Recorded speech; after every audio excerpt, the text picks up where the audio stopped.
Mecca is missing. Torpedo 5. Other evidence.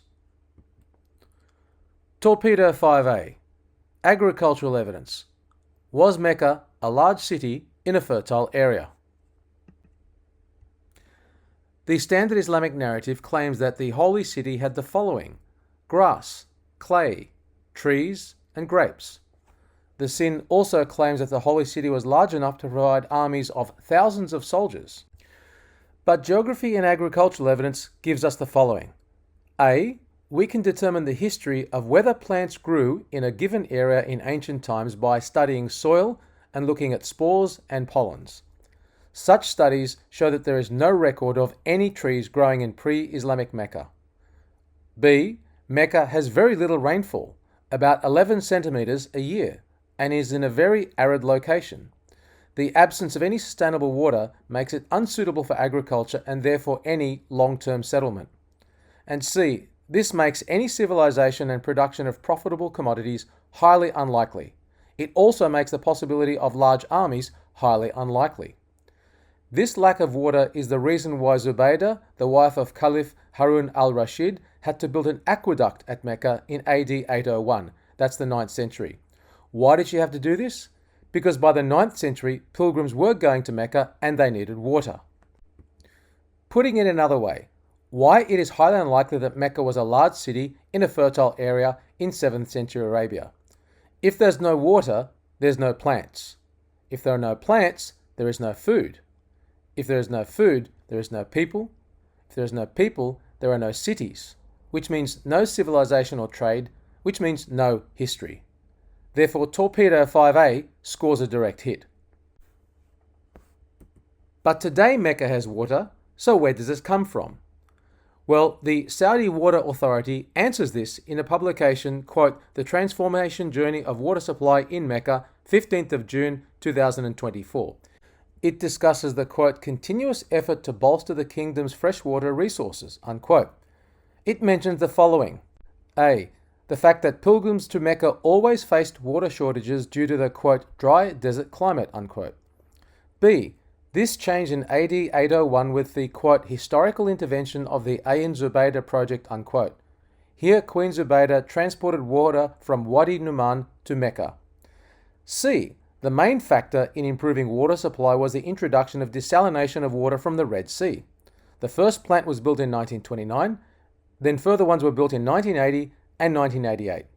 And finally, D. In 2024, the government began the Rabi Jeddah Mecca Water Transmission Project, featuring approximately 650 kilometers of pipelines and costing the equivalent of $1.6 billion US. So the question is, why would the Saudi government have to go to all this trouble if Mecca and the surrounding areas had enough natural water for many people? For the same reason that Queen Zubaydah had to build the aqueduct, that there is not enough natural water for many people. Torpedo 5 scores a direct hit. What about the Zamzam well? The standard Islamic narrative claims that Allah miraculously created this well in 1900 BC when Hagar was put away by Abraham in the desert and she had no water for her son Ishmael. They also claim that this well has never run dry and continues to supply Mecca to this day. The well is 30 meters deep and according to the Saudis is filled by rainwater from Wadi Ibrahim and by underground aquifers. But the well is only 21 meters from the Kaaba. And if Mecca was a center of pilgrimage at that time, then surely Hagar could have found water from someone or somewhere nearby. Why would Allah have to have miraculously intervened to create the Zamzam well? Let's look at the history of the Zamzam well. We know that the well was originally shallower than its current depth and it was uncovered. We also know that the water was originally drawn by hand, as we can see from the pictures. From 1963, it was moved underground and they dug it deeper to its current depth of 31 meters. The Zamzam well today. Since 1963, it has been sealed from the public and pipes were then added to pump water in and out. Today, water is pumped 5 kilometers south from the Zamzam well between 11 to 18 liters per second to the King Abdullah bin Abdul Aziz Zamzam water project in Kudai. Here it is filtered and treated with UV light and then stored. It is then pumped back to drinking fountains in the Kaaba and the Prophet's Mosque in Medina. The water is also bottled and distributed for pilgrims as well as sold overseas. Zamzam cannot supply Mecca's water needs. According to the Saudi National Water Company, Mecca required more than 700,000 million litres of water per day during Ramadan of 2024. But the maximum supply of the Zamzam well is 19 litres per second, and that is only after it rains. This works out to be 1.6 million litres of water per day, or only 0.22% of Mecca's total water needs. This is clearly well short of the total water needs for Mecca. Indeed, in 2010, the Zamzam Studies and Research Centre stated that a maximum of 500 million litres could be extracted from the Zamzam well all year. So where does the rest of Mecca's water come from? It comes from desalination plants on the Red Sea. Indeed, today, Saudi Arabia has 27 of them. There are more problems. Mecca is prone to flash floods. There have been 29 floods in Saudi Arabia from 1900 to 2024. Indeed, in 1941, a man actually swam around the Kaaba, as you can see in the picture, and in 2024, cars were actually swept away by floodwaters. There is no reason to believe that such floods could not have happened in the 7th century as well. This would have caused major problems with any nearby open well, as floodwaters carried dirt and contaminants. So what about the Zamzam well in the 7th century? We have seen that the Zamzam well today only supplies less than 1% of the needs of Mecca's population and pilgrims, even with the best technology available around the clock. It is reasonable, therefore, to ask whether it could have done so in the 7th century, when water had to be drawn by hand and there was no 24-hour production. In the 7th century, the well was much shallower, had no filtering, and was uncovered, meaning that it could have been contaminated. And flash floods do much damage today despite all of Saudi Arabia's wealth. How much more damage would they have done in the 7th century? Therefore, just as the Zamzam well cannot supply enough water for Mecca today, there is no reason to believe that it could have done so in the 7th century AD. Again, if it could have, then why did Queen Zubaydah build the Ayn Zubaydah aqueduct in AD 801, that is the 9th century? It is said to have cost 1.7 million dinars, which is the equivalent of 17,000 kilograms of gold, or more than $700 million. Why would she have gone to such lengths if the Zamzam well was enough? The simple answer is that because the Zamzam well was not enough. Next, let's look at geographical evidence. The Standard Islamic Narrative in Al-Tabari Volume 8 claims that the location of the Holy City was north of Medina and near Khaybar and Iraq. But the map to the right clearly shows that Mecca is south of Medina, and Mecca is 600 kilometers from Khaybar and 1,500 kilometers from Iraq. Therefore, the Holy City cannot have been the Mecca in Central Arabia. Again, it's much more likely that the Holy City was located hundreds of kilometers to the north, such as North Arabia or southern Jordan. Are you beginning to notice the theme? North again. Torpedo 5 scores a direct hit. The Standard Islamic Narrative claims that Mecca was a key stop on a trade route going from Aden in the south to Gaza in the north, running along the western plateau on the western side of Arabia. This plateau was 1,000 meters or 3,000 feet above sea level.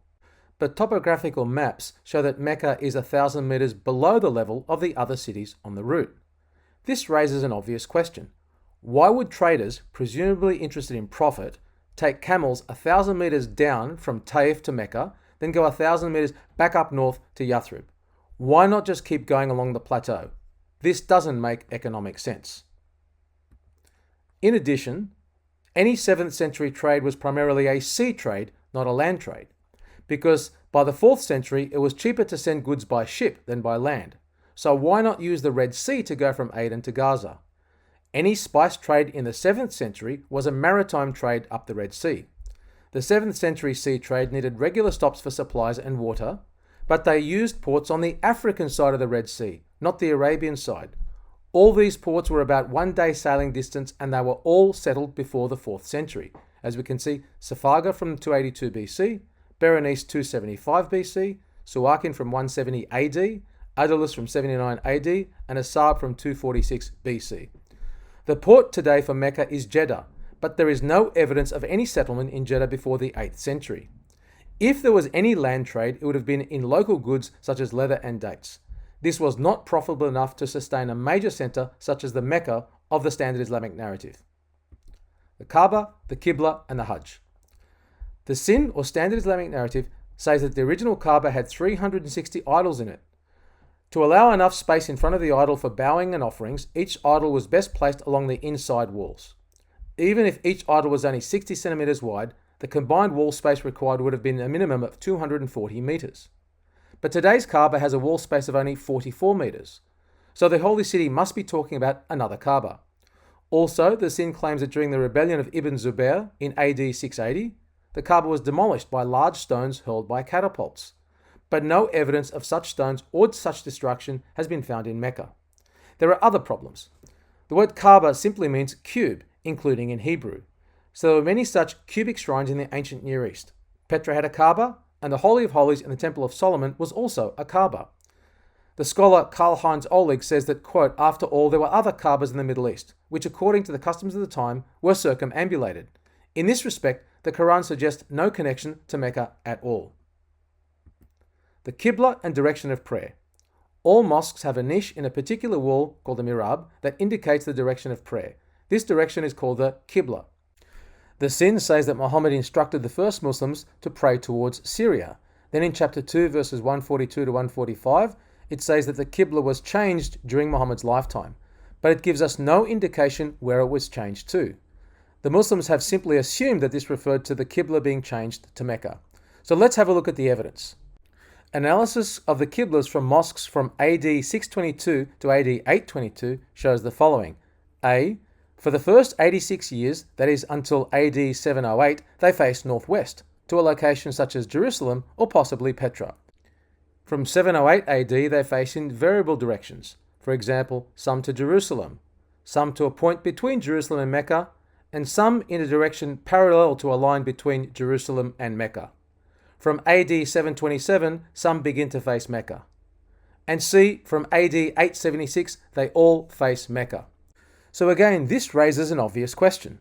If Mecca was the holy city of Islam from 622, then why does it take 250 years for the mosques to have their Qiblas face Mecca? The only reasonable explanation is that in the 7th century, the holy city for the Arabs was not Mecca. Summing up Torpedo 5, Mecca is missing.